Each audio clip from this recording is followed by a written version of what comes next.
The Arab-Israeli conflict is presented in the media as a territorial dispute. A common argument asserts that in the territory of the present state of Israel, there used to reside a 1,000-year-old Arab-Palestinian people, which was forcibly evicted by the Zionist Jews. In order to evaluate these claims, we must examine the historical facts. We shall do this in what follows. HIR and Faces present a series based on the book The Collapse of the West, the Next Holocaust and Its Consequences.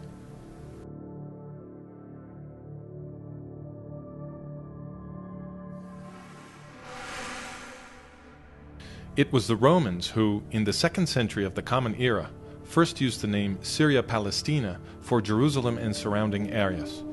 It was an incorrect usage. In Greek, Palestina means homeland of the Philistines, but the Philistines never occupied more than a tiny sliver on the eastern Mediterranean coast, including part of what is today's Gaza Strip, and they had ceased to exist centuries earlier. The Romans had conquered a place called Kingdom of Judah, and they themselves, after possessing it, called it Province of Judea.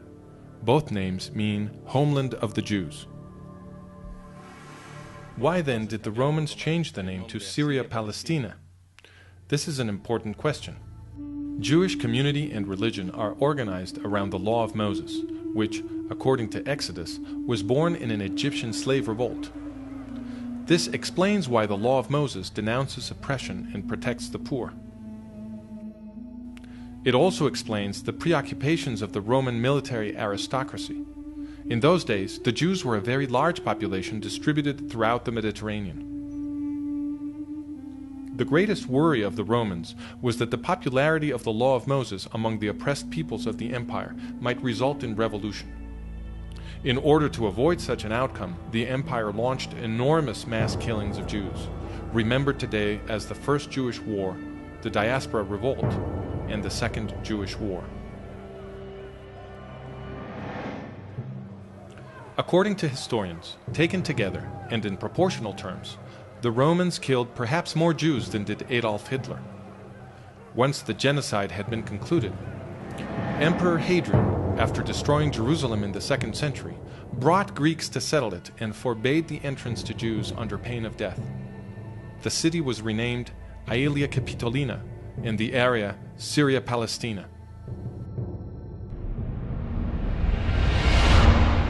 In political terms, Palestine means, there are no Jews here, nor do we allow them. Some Jews stubbornly remained in their Holy Land, and many others soon returned. The Romans informally continued to call the place Judea. With the passing of the centuries, the name Palestine was used less and less, and ceased to have a clear referent. Under the Turkish Ottoman Empire, overlord of the area from the 16th century, there was no administrative or political entity called Palestine. In the 20th century, after wrenching the Middle East from the Turks in World War I, the British revived the name when they created the British Mandate for Palestine. But their final definition of Palestine in 1922 was just 1/4 of the landmass that they themselves had baptized Palestine 2 years before. Such arbitrariness supports the complaint of Arab historian Philip Hitti, who testified in 1946 before the Anglo-American Committee of Inquiry that there is no such thing as Palestine in history. Absolutely not. But if the name Palestine is an artificial creation of the Roman Empire, and later of the British Empire, then who are the so-called Palestinians? That question was answered by Zahir Muhsin, the chief of military operations of the Palestine Liberation Organization, or the PLO, now better known as the Palestinian Authority. In an interview with Dutch magazine Trouw, Muhsin explained, "We are all part of one people, the Arab nation. We are one people. Just for political reasons, we carefully underwrite our Palestinian identity. Because it is of national interest for the Arabs to advocate the existence of Palestinians to balance Zionism. Yes, the existence of a separate Palestinian identity exists only for tactical reasons. The establishment of a Palestinian state is a new tool to continue the fight against Israel and for Arab unity." Why does Muhsin say, a new tool to continue the fight against Israel. In war after war, the combined efforts of several Arab Muslim states were defeated by tiny Israel, again and again. So a new tool was needed, a political warfare strategy that combined terrorism with diplomacy to achieve what open warfare could not. But is Zahir Muhsin saying that a Palestinian people with a presumed right to the land of the Jewish state was simply invented? The PLO charters appear to confirm this. In its first charter, dated 1964, the PLO defined Palestine in Article 2 with its boundaries at the time of the British Mandate. This is a reference to the second arbitrary definition of the British from 1922. How can a 20th century foreign colonial power arbitrarily define the boundaries of the supposedly ancestral land of the Palestinians? But in truth, the PLO did not even really adopt the British definition. In Article 24, the PLO explicitly asserted that Judea, Samaria, and Gaza, the territories which it now claims for its desired state, were not Palestinian. Article 24. This organization does not exercise any territorial sovereignty over the West Bank, Judea and Samaria, in the Hashemite Kingdom of Jordan, or on the Gaza Strip.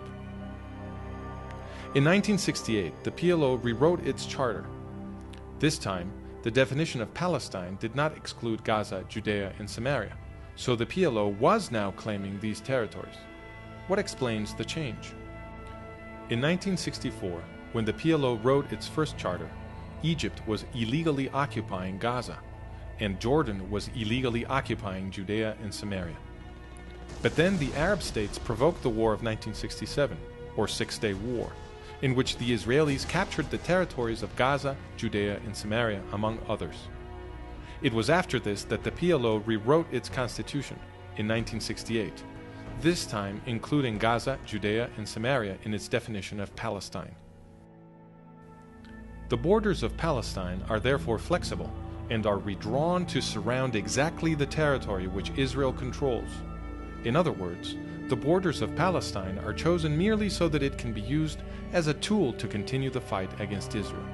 But if Palestine is a recent invention, and the same goes for the Palestinian identity, then where do the Arab Muslims now calling themselves Palestinian come from?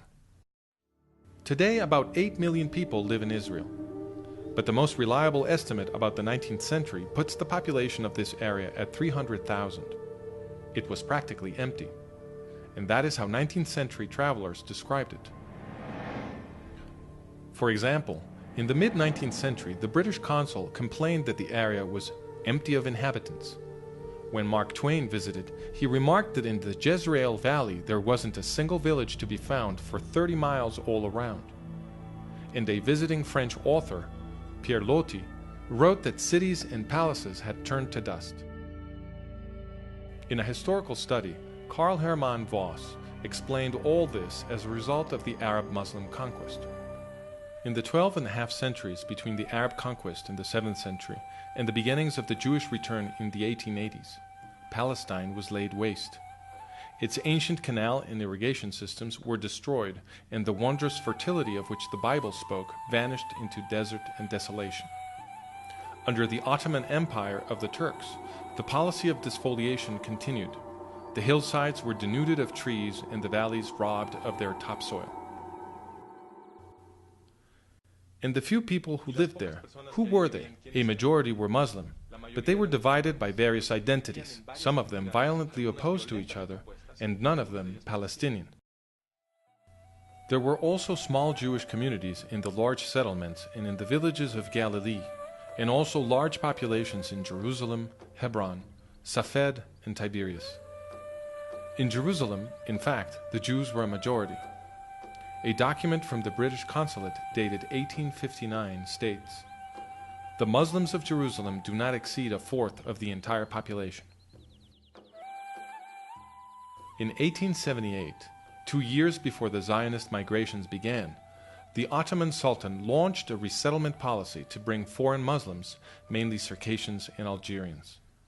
Historian Arnold Blumberg explains, after 1880, the forces of nascent Jewish nationalism, foreign Muslim colonization, sponsored by the Turks, and spontaneous Arab immigration prompted by the new prosperity of Palestine changed the demographic face of the land.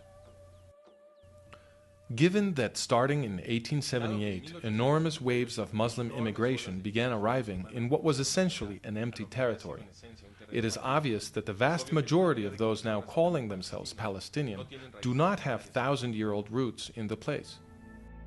This is confirmed by the UN's behavior, for it has defined a Palestinian refugee as any non-Jew who left during the War of 1948 and whose family had been residing in the area even just 2 years before then. Without such a definition, the population of so-called Palestinian refugees would dwindle almost to nothing. Now then, everybody recognizes that the Zionist Jews settled mostly on barren lands that nobody was using. The very King Abdullah of Transjordan, who would participate in the effort to destroy the nascent Jewish state in 1948, wrote in 1946, "I was astonished at what I saw of the Jewish settlements. They have colonized the sand dunes, drawn water from them, and transformed them into a paradise." The Jewish recovery of the land produced an economic explosion that attracted many Arabs from neighboring countries looking for a better life, and they fattened the numbers of those who would later call themselves Palestinians. Many believe, however, that the Zionist Jews stole the lands upon which they settled, using force. Did they? That question was answered by Haj Amin al-Husseini, the father of the Palestinian movement. In 1936, Husseini, Mufti of Jerusalem, launched his fourth great terrorist assault against the Jews of British Mandate Palestine. He called it the Arab Revolt. This violence lasted until 1939. In 1937, the British government sent a team to investigate, headed by Lord Peel. His mission was to establish what was happening and why. He called Husseini as witness. Sir Laurie Hammond asked Husseini whether the problem was that Jews had taken Arab lands by force.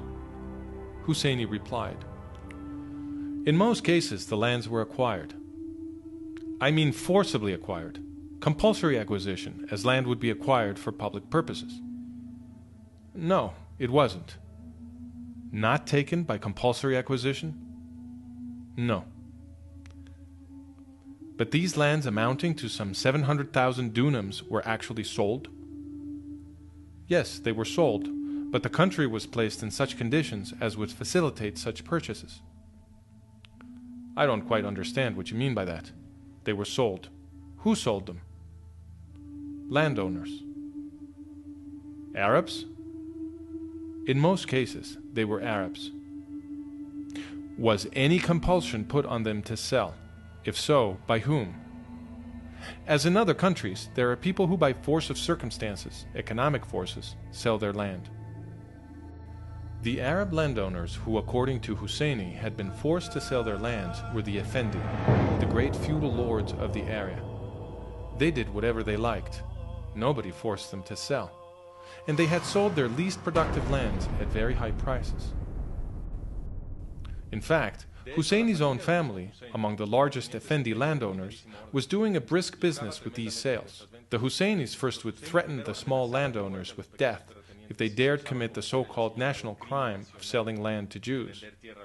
Then they would buy these plots at fire sale prices, consolidate them, and resell them at extortionate prices to the Zionist Jews.